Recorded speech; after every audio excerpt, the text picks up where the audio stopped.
Batang nagtatago. Ha? Alam pa, dali, may ginawa ko si Daddy. Tago ka na, dali, dali si Daddy, dali. Tago na. Dali, tago na. Magtago mo, magtago.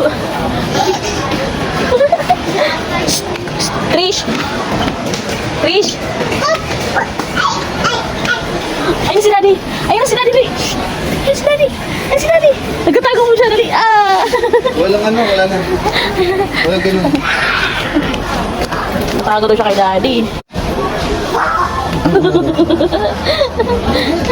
Hala, hala, dali, tago, dali, alagot ka dyan. Hala, sige, baka masag ka, dali.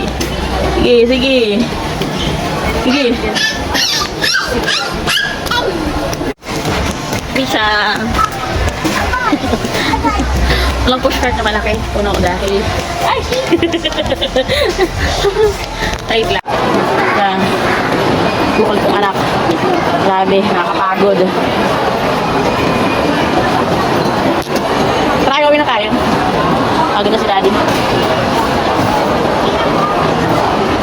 Mag-grab na lang tayo, may kapagod na. Dalawang sakay, tapos punta sa bahay. Lalo, sige. Tapos may kasama ka pang anak na makulit. Ano naman.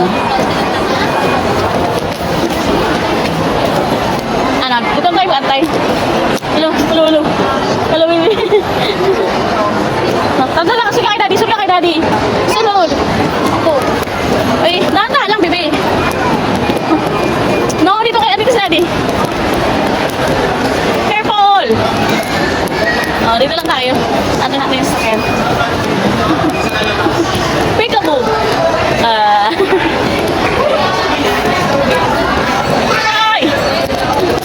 Ay, namalo.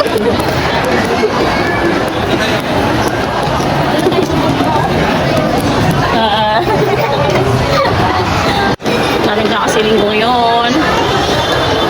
Pagod na kami kasi pumapaalala namin. Nakalakad, galing kami baklaran. Nagsiba at bumili ng gamit ng mga bata. Mga damit ni Trisha. Talagal, wala pa akong magawa. Ang hilo na kami. Hindi mo na ako. Bye-bye. Bye-bye mga moms.